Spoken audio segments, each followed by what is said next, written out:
The last time I spoke to my childhood best friend, we were sitting on a swing set we had outgrown, and when she said, "Promise you'll always come back," I crossed my fingers behind my back and lied. I never came back, and now that place doesn't feel like it belongs to either of us. When I was 9, my whole world fit into a few blocks in a small Illinois town outside Peoria. Back then, everything felt bigger. The creek behind my house, the sound of cicadas in the summer, the cracked sidewalks we rollerblade over until our knees were raw. But mostly there was Marla. She lived 2 doors down. We met in kindergarten when she offered me the other half of her peanut butter sandwich after I dropped mine in the dirt. After that, we were always together. We built blanket forts in her basement. We had sleepovers every weekend. We caught lightning bugs in jars and cried when they died. I think we thought it would always be like that. Then everything changed when I turned 13. My parents were fighting all the time.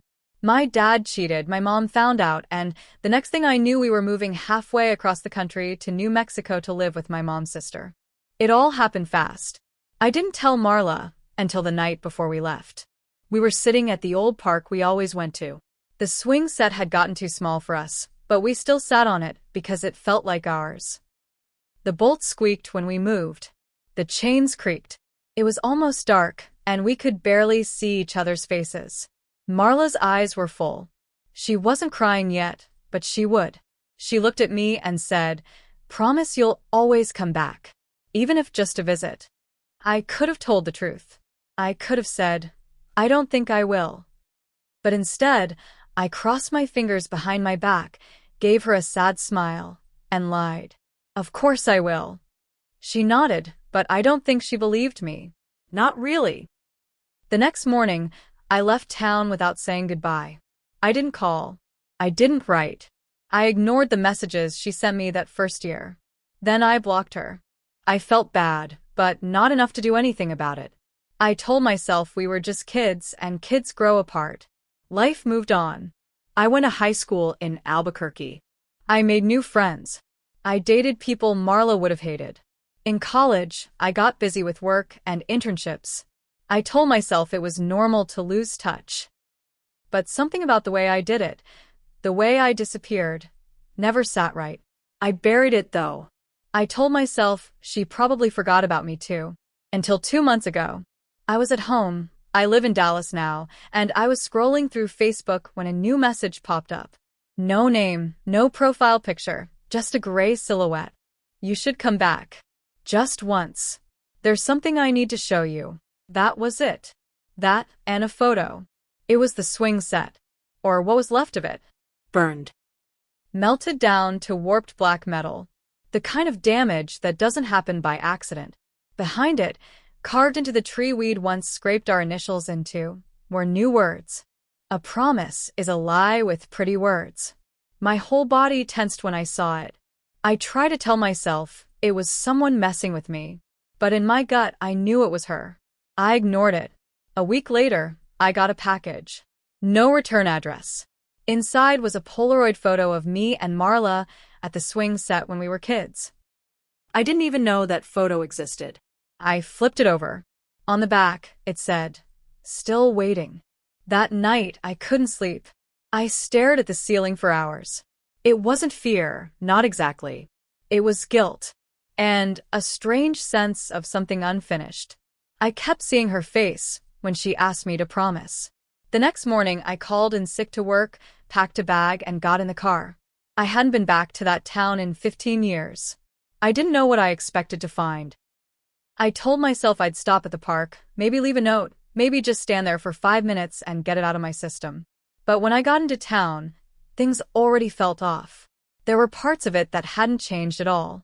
The gas station still had the same broken sign. The diner still had the rusty, open light that flickered in and out. But other parts felt empty. Hollow. I drove past Marla's old house. It was still there, but the windows were covered with thick black trash bags. The yard was overgrown. There was a dead bird on the porch. No car in the driveway.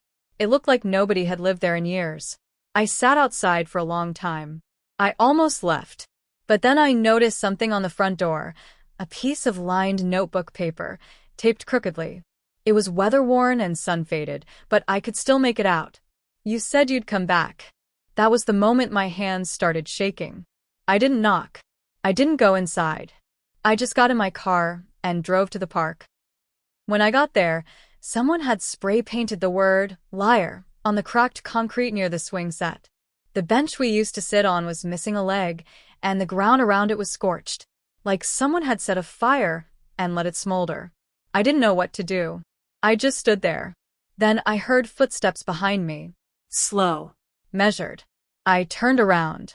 It wasn't Marla. It was a girl, maybe 17 or 18, standing in the tree line, half in shadow. She looked at me like she knew who I was. She said, "She waited for you every summer, until she stopped believing you were real." I didn't know what that meant. I asked, "Where is she now?" The girl didn't answer. She just dropped something on the ground and walked away. I picked it up. It was a cassette tape, labeled, "For her, if she ever comes back." I didn't even know who had cassette players anymore. My car didn't have one. I hadn't touched a tape since middle school. I sat in the driver's seat staring at it like it might explode. There was no name, no handwriting I recognized, just that label. For her, if she ever comes back. I didn't know if her meant me or someone else. I drove around town for a while, trying to think. It was hard. Everything in that town looked smaller than I remembered, but also darker. Like time had shrunk it and scraped the color out. I ended up at a secondhand store I remembered from my childhood, Red's Resale. The windows were grimy, but the lights were on. I walked in, and the smell hit me hard. Old furniture, musty clothes, and dust. I asked the guy behind the counter if they had a cassette player. He grunted, pointed toward the back. I found one on a shelf between a lava lamp and an old toaster oven. $5. I paid in cash. Back in the car, I plugged it into the outlet and popped in the tape. It clicked. Then silence. Then a voice. It was hers. Marla. Older, but still her. Her voice had always had this shaky quality. Like it might break. Even when she was laughing. That was still there. She didn't say my name. She just said, "There are a few things I want to say, and I'm saying them like this because I don't want to see your face when you hear it." My throat tightened. I waited. For years, I waited. Every summer, I went to the swing set, wondering if you'd come walking up the hill. I didn't want to believe you lied to me. I thought maybe something happened. Maybe you forgot. Maybe you were scared. But then I got older and I realized, no, you just didn't care enough. Her voice paused. I could hear breathing. The thing about being forgotten is it doesn't kill you fast. It's slow. You start questioning if you were ever real to them at all. You start picking at the memories until they bleed. You think about the swing set and the tree and the way you promised. And then you think, maybe I imagined it. Another pause. But I didn't imagine it. You were there. You were real. And you broke something in me. That's when her voice cracked. I want you to feel what that's like. I hit stop. I couldn't keep listening. My chest hurt.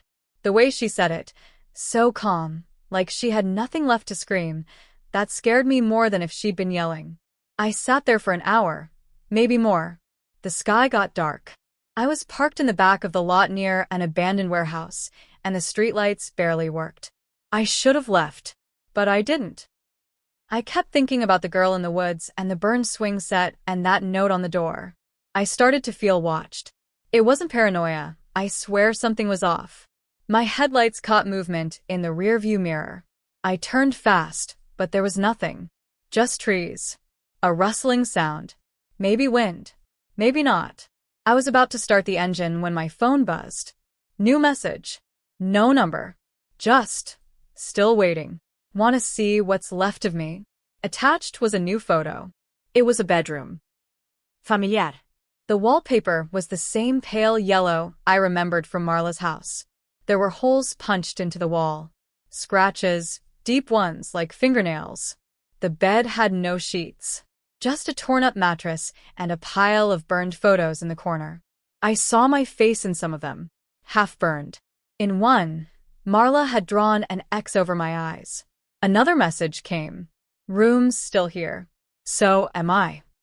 I don't know why, but I drove back. I couldn't stop myself. When I pulled up, Marla's house looked worse in the dark. Every window was blacked out. The porch light was busted. The door was cracked open, just slightly. I called out. Nothing. I stepped inside. The air smelled like mold and ash. I heard a slow creaking sound above me, like footsteps, or maybe just the old wood groaning. I called again. Still nothing. I walked upstairs. Each step felt like it might give out. Her bedroom door was shut. I reached for the handle, but there was something taped to it, another photo. This time it was a picture of us at the tree. My name was scratched out in ink, written on the back. Want the truth? You'll have to dig. And then below that, an address. One I didn't recognize. I stood there for a while holding the photo. The house was so quiet, but I couldn't shake the feeling that someone was still in it. Watching. Breathing. I didn't open Marla's door. I should have. But something in me said don't. The room looked like it hadn't been lived in for years, and yet everything about this felt alive. Recent. Deliberate. I backed out of the house and sat in my car with the photo in my lap. The address written on the back was only about 20 minutes away. It wasn't in town, it was out near the edge of the county line, in an area I didn't remember well. The kind of place where the roads turned to gravel, and the woods pressed in too close. I looked it up. No street view. Just a pin on a map. The sky had gone fully black by then, but I drove anyway. Halfway there, I lost cell service. The road turned to dirt.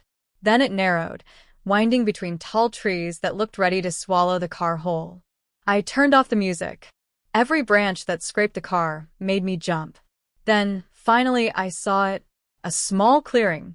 One building. It looked like an old storage shed or hunting cabin. Tin roof, crooked door, no lights, no signs of life. The windows were boarded up, but there was a shovel leaning against the wall. And something else. A wooden stake in the ground, wrapped in red cloth. There was a note tied to the cloth. Dig. If you want the truth. I stood there for a long time, trying to decide how stupid I was willing to be. But the truth was, I already knew I was in too deep. I'd driven across states. I'd gone back to a place I swore I never would. I'd stepped inside her house. I'd listened to that damn tape. So I picked up the shovel. The dirt was soft. It didn't take long, maybe 10 minutes, before I hit something. A box. Not wood. Metal. About the size of a shoebox. Rusted shut. I pried it open. Inside there were photos, old ones. All of me and Marla. Some I remembered. Some I didn't. But everyone had been edited in some way, faces scratched out, eyes drawn over, words written in black marker across them. One said, "You left a ghost behind." Another, "You were never the hero." At the bottom of the box, under the photos, there was a necklace. Hers. I remembered it. A little silver bird on a chain. She wore it every day. I touched it and felt something sharp underneath. Another cassette. I didn't want to listen, but I already knew I would. Back in a car, I put the tape in and waited. It clicked. Then silence. Then her voice again. "If you found this, then I guess part of you still cares. Or maybe you're just curious. Doesn't matter." She paused. This is the part one never told anyone. Not the teachers, not the cops. Not even my mom. My heart dropped. The day you left, I stopped being a kid. The day you broke that promise, something inside me shifted. But I didn't fall apart. I got quiet. I started collecting things. Recording things. Watching people the way you watched me disappear. Her voice was slower now. Measured. "You thought I just sat here waiting for you. But I didn't. I made something. I turned our town into a scrapbook. A map of liars. I watched every person who ever said they'd stay and didn't." Another pause. I could hear a click, like a lighter flicking. "You weren't the only one who left. But you were the first. So you get the front row seat." The tape ended. I sat there, shaking. The woods were too quiet. I wanted to leave, but I felt like if I moved, something would follow me. That's when I heard a voice behind the car. Not Marla's. A man. He said, "You shouldn't be out here." I jumped, turned. He was standing a few feet back in the shadows. Flannel shirt, boots, a flashlight in his hand. Maybe early 40s. Hard to tell in the dark. I asked, "Do you know Marla?" He didn't answer right away. Then he said, "Everyone around here knows about her." My throat went dry. What does that mean? He stepped closer, shining the flashlight toward the box in my passenger seat. "You one of the ones she marked?" I didn't know what that meant. Marked. "She's got a list," he said.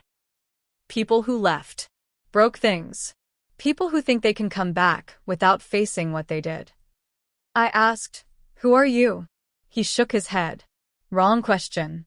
Then he said something that made my blood go cold. "The right question is, do you think she's still alive?" Before I could answer, he dropped something onto my windshield. A folder. Yellowed. Thick. Then he turned and disappeared into the trees. I opened the folder. Inside were copies of police reports. All about Marla. One in particular stood out. A missing persons case. Filed 5 years ago. Filed by her mother.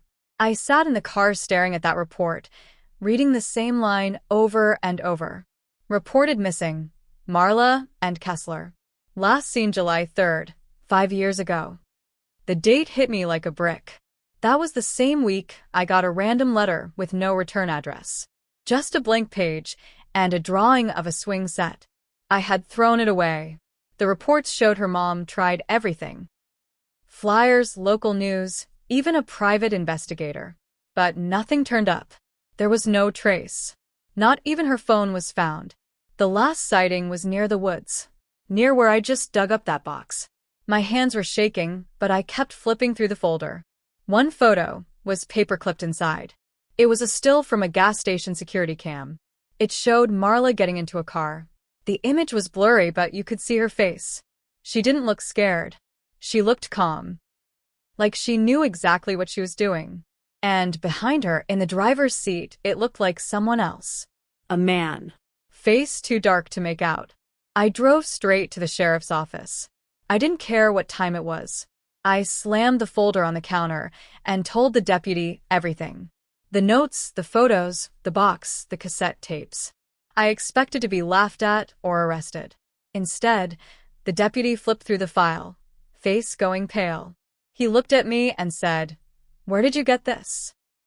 I told him about the man in the woods. He sighed, stood up and said, "That sounds like Jim Weber. He was the original investigator on Marla's case. Retired early.